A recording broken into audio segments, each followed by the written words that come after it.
Dan Illman, Mike Buer taking a look at race number 7 at Mountaineer Park on West Virginia Derby Sunday. It's a wide open edition of the West Virginia Governor's Cup. This is a grade 3. $200,000 is the purse. Older runners going a mile and a 16th. Before we take a look at the field, check out those Timeform USPPs at DRF.com. Breakthrough PPs just got better. Learn more at DRF.com/TFUS. 101. Here's the field for the grade 3 West Virginia Governors. Favoritism to the number 2, O'Connor. This horse was a Group 1 winner in his native Chile and is coming into this race off a little bit of a layoff, but ran very well at Gulfstream over the winter. Yeah, he did. I guess I won't argue too hard with him being the favorite, Dan. He certainly has some speed figures to back him up. Man, this feels like a kind of a wide open race, though. I'm not sure how short a price you're supposed to take. Well, let's load up the Timeform US pace projector to perhaps find out some clues. We're expecting this pace to be fast. The number 6, Buck Moon, is pretty quick out of the gate. He's expected to be up close to the face. Keystone Field is at his best, I believe, when he's up close, and he hasn't been able to get there in his last 2 out of his last 3 starts. I think he'll be aggressively ridden. Yeah, I can see that happening as well. I mean, there are some horses with speed to the inside. There are horses towards the outside who have speed, most notably Best Actor. I mean, I don't know. I feel like this pace certainly could get fast. I think the 3, 4, and 5 can even get closer to the pace. All of them have either shown speed in routes or are stretching out in distance. The number 1 is Mass Parade, winner of the Ohio Derby in 2021. Looks like he's coming back into his form after a third-place effort in this race at Horseshoe, Indianapolis last time out, going a slightly shorter distance. He faced some decent runners in this race and gave an even effort. He does have that back class. He does have plenty of back class. We'll see if he can take one more step forward, Dan. Kind of slowly racing himself back into shape here after 3 starts now as a 5-year-old. He has the back races to be really tough in here, and a fast pace is only going to help him.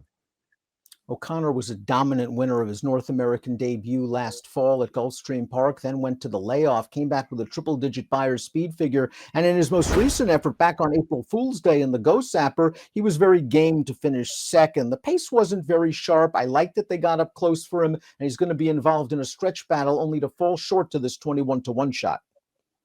Yeah, 21-to-1 shot in Clapton, but that horse was in good form at that time as well. So it's not a terrible loss. I don't know if it's a great one either. He looks really good on paper, Dan. His figures make him a strong contender in here. I'm still not sure how good I think he is. Dropping G's is the number 3, and this horse can be a little bit closer to the pace, I believe, than the projector has him. He's stretching out off of 3 races, 1 a successful effort and a second-level allowance, but that was over a synthetic surface. A, I think he's better on synth. B, he might be better going shorter. I think I might agree with both of those things. We'll see how it all plays out with him. I mean, he has run some really nice races, and some of those races have come on dirt. So we'll see. I mean, he's one of those horses who feels like he could just get totally lost in the wagering here, and I don't think he's impossible. Surely Furious, the number 4, is stretching out in distance and switching surfaces off a win over the Tapeta at Presque Isle Downs, going 3/4 of a mile. I thought he did some pretty good things in that race, Mike. He seems like he's got some gears, and he's run well on dirt going a route of ground. A couple of graded stakes placings earlier this year in Florida. Yeah, those races were okay, Dan. I mean, I don't know that I would bet him off of either the Challenger or the Ghost Zapper, but he certainly didn't run poorly in either of those races. He was behind O'Connor 3 starts back in that Ghost Zapper. I didn't really think he had that much of an excuse. Here's a fascinating entrant, the number 5, Duke of Love. He's only raced once previously on dirt, but boy, did he make that count. He won the second leg of Canada's Triple Crown, the Prince of Wales, over a muddy track, and he showed pretty decent positional speed to get up close. He's been in tough in his recent efforts on synthetic at Woodbine. The winner of the last race, Tyson's really good. One of the better handicap horses north of the border. Won the grade 2 the other day with a 98 Beyer. Yeah, this horse is pretty good. I mean, he's good on the all-weather surface for sure. And obviously, there's an argument to be made that he could just be better on dirt based on his only appearance on this surface. I like him. I really liked him as a 3-year-old. I can see him taking a step forward in here. And he should be a very fair price. If he's a big price, I'll just use him somewhere just in case. Buck Moon is the number 6, stakes winner at Fowler Park 3 starts back. Here's his most recent effort at Hawthorne. They dangled him in for the 50,000. There were no takers. He was part of the pace. He's just going to fall a little bit short as the favorite. Yeah, I don't know that he had a big excuse here, Dan. They're going to pull clear of the rest of this field, but he can't hold this horse off at the end, and he doesn't even really come that close to doing it. So I think it's a little bit of a disappointing performance. We saw the pace projector earlier in this segment. The pace projector does not help this horse. If this pace is fast, it works against him. He's run some nice races. I didn't love him in this spot. Fast pace might help the 7 Soul of an Angel, a filly taking on the boys coming off a rallying victory against fellow fillies and mares at Horseshoe, Indianapolis. Let's watch that race. She's in behind horses. She's got some work to do turning for home, but she's going to spy a seam. And once she gets into the clear, she charges them down. I like the finish that she puts in this race to sort of run these leaders over. It's a good performance. This pace was pretty fast in front of her. She should have another fast pace in this race. The question is she good enough to take advantage, Dan? It feels like a pretty significant step up in class for her. War Campaign, the number 8, was a stakes winner as a 3-year-old. 2 starts back, he got a very nice trip at Churchill Downs, one of those typical Corey Lannery rail skimming rides to win, going 1 1/8. They tried it last time out at Ellis Park. He faced a pretty solid allowance type in Zozos, ran well again. I still think there's a little bit more in the tank for War Campaign, and he's the kind of horse that can put his jockey wherever, very pace adaptable. I like that about him too. He really has. I mean, I guess just on paper, you could look at this and say, well, he's stepping up in class. He's going to have to improve, but he's been in 3 pretty tough races on dirt in his last 3 starts. So I think he might fit pretty well in here. Keystone Jewel won the claiming crown. Keystone Field won the claiming crown jewel at Churchill Downs, going 1 1/8 last fall. He's been in pretty tough his last few races. He was in the Pimlico Special against Rattle and Roll 2 starts back. He was placed on a very hard chase against a game runner-up pace setter that day. Last time out, he didn't really perform up to snuff. I was even surprised he finished 4th. It just looked like he was tiring so badly. Makes me question that entire field. I agree with all that stuff. I didn't like his last race. I think on paper, he actually looks pretty good. He looks like he could be really competitive in here. I'm not sure that I buy that, Dad. He's got that 1 fast figure at Oaklawn back in January where he just got a perfect trip and took advantage. I don't love his other races.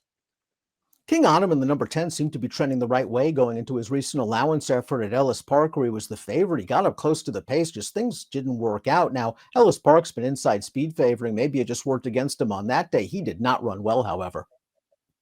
No, it was a bad performance last time. We'll see if he can rebound. Based on his prior efforts, this horse could rebound, and you can give him a chance to do it at the 10-1 on the morning line. He was actually okay as a 3-year-old last year, and there's a chance that he's even better now, the last race notwithstanding. Everett Song is the number 11. He's in from Laurel Park, and ever since they've slowly stretched him out, he's gotten incrementally better. A win around 2 turns, 2 starts back. Then this race where he finished 3rd, going 1 1/16, and just things didn't work out for him in here. He didn't break very well. It was a short field. The pace was glacial, 24-4, 49-2, and the winner of this race, Zabracadabra, is pretty good. The runner-up, Our Nation on Parade, came back to place in a stake at Laurel a couple weeks ago with a 93 buyer. Yeah, I think this is a race that you don't want to hold against him. And if you don't do that, then the question is, do his other races make him that much of a contender? Or do you think he could take a pretty big step forward here? I don't think it's impossible that he improves in this race, Dan, but I would want a pretty big price. Speaking of taking a step forward, I think there's a lot of expectations for that surrounding the 12 Best Actor, graded stakes winner last year at 3. He went to the sidelines for a lengthy absence. He came back at Ellis Park in a sprint. You just have to figure Brad Cox was using that race as a prep. He ran a fine second. Now he stretches out and should have more foundation. Yeah, exactly. I mean, he could easily, build off of that return race. He didn't even run that poorly that day. Anyway, his 3-year-old form was good. He has a pretty tough post here, Dan. There was a lot of speed to his inside, and it feels like that could work against him. But I don't think it'd be shocking if he ran a big race here. Altmeister is entered also eligible. If he gets into the race, he would add to the pace, but he is a big question mark, distance, surface, class. Top pick time for the West Virginia Governor's Cup. You're going King Ottoman. I like that pick. He's going to be a long shot. I think he's going to be a bit dirtied up because of that last race. A lot of weird things have been going on at Ellis Park this meet with inside speed. This horse was sort of stuck in between horses. Yeah, and I also just don't really understand necessarily, Dan, the last 3 starts, like they just tried to go shorter distances with him for some reason. I think he's better going longer. They're going to stretch him back out here, and he's going to have some pace to run at. I like War Campaign. I don't like the morning line of 5-1. He's going to have to offer me a little bit more value in this big competitive field, but I think he still has some upside. He's relatively lightly raced compared with some of the others, and I like his tactical ability. 10-12-1-8 for Mike, 8-2-9-4 for me. It's the West Virginia Governor's Cup on West Virginia Derby Sunday. Good luck.